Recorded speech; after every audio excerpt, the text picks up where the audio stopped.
बिस्मिल्लाहिर्रहमानिर्रहीम। अस्सलामु अलैकुम वरहमतुल्लाहि वबरकातुहू।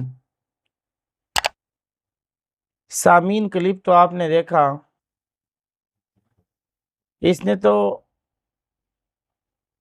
जाहिलाना हरकतों की इंतहा कर दी।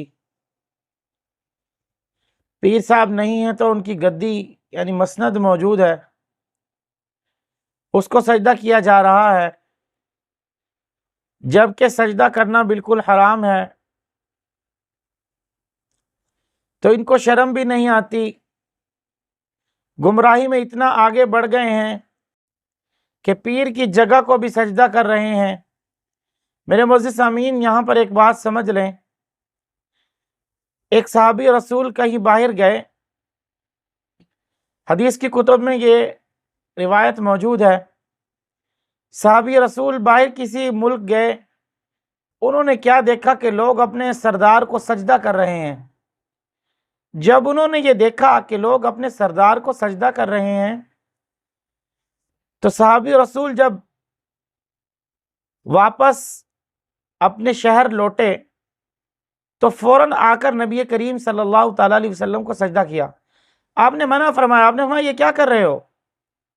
तो फरमाया अल्लाह के नबी, या नबी अल्लाह सल्लल्लाहु ताला अलैहि वसल्लम, मैं फ़लाँ मुल्क गया था और मैंने देखा कि वो लोग अपने सरदार को सजदा कर रहे हैं। आप तो फिर रहमत दो आलम हैं, सरकार दो आलम हैं, मोहम्मद मुस्तफ़ा हैं, अहमद मुज्तबा हैं, हबीब किबरिया हैं सल्लल्लाहु ताला अलैहि वसल्लम। आप तो हक पर हैं और अल्लाह के पैगम्बर हैं, मैं क्यों ना आपको सजदा करूं? तो आपने फरमाया, मेरे सहाबी, सजदा करना जायज़ नहीं है, क्या तुम मेरे बाद मेरी कब्र को भी सजदा करोगे?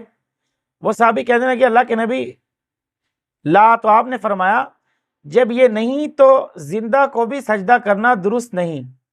तो मेरे मोअज़्ज़िज़ सामीन, पहली उम्मतों में अगरचे ताज़ीमन सजदा करना सही था, लेकिन अब हराम है। इसलिए नबी करीम सल्लल्लाहु अलैहि वसल्लम ने फरमाया कि अगर सजदा करने की किसी को इजाज़त होती तो मैं हर उस औरत को देता कि जो अपने खामिद को सजदा करती। तो मेरे मोअज़्ज़िज़ सामीन, ये क्या गुमराही का अड्डा खोला हुआ है। जिसका जो दिल चाहता है वो अपनी तरफ से दीन बना लेता है, बिदअत गढ़ लेता है और अपनी शरीयत बना लेता है।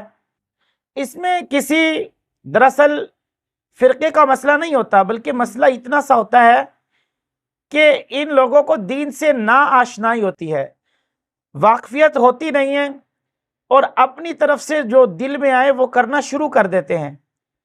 फिर भले से अगला बंदा बदनाम होता रहे, इन्हें कोई ज़रूरत नहीं होती। बस इन्होंने एक बिदत घड़ी, और बिदत के बारे में बुखारी की हदीस है, मेरे आका ने फरमाया, कुल्लु बिदातिन ज़लाला, हर बिदत गुमराही है, व कुल्लु ज़लालतिन फिन्नार, हर गुमराही जहन्नम में जाने का एक सबब है।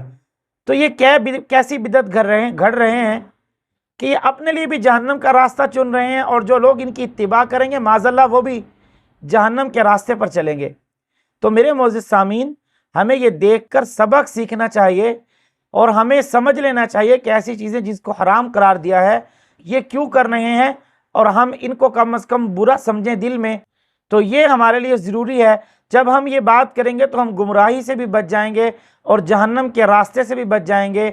वो महबूब दो आलम, सरकार दो आलम सल्लल्लाहु अलैहि वसल्लम, जिसने हर पल उम्मत की सोची है, आज उसकी उम्मत क्या कर रही है, हमें खुद सोचना चाहिए, समझना चाहिए کہ وہ محبوب دو عالم رحمت دو عالم جو امت کے لیے اٹھ اٹھ کر میرے بھائی رویا کرتے تھے، آج اس کی امت کس کام پہ لگی ہوئی ہے، کس گمراہی کی طرف جا رہی ہے، اور کیا بدعات دین کی تشریح اپنی طرف سے کیوں گھڑ لی ہے، تو سوچنے کی ضرورت ہے۔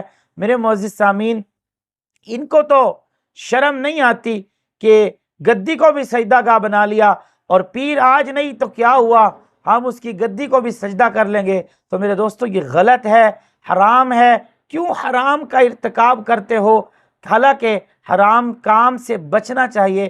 اللہ رب العزت ہم سب کو بچنے کی توفیق عطا فرمائے، ایسی گمراہی اور بدعات سے اور ان کاموں سے ہم سب کو محفوظ فرمائے۔ سبحانک اللہم و بحمدک اشہد ان لا الہ الا انت استغفرک و اتوب الیک۔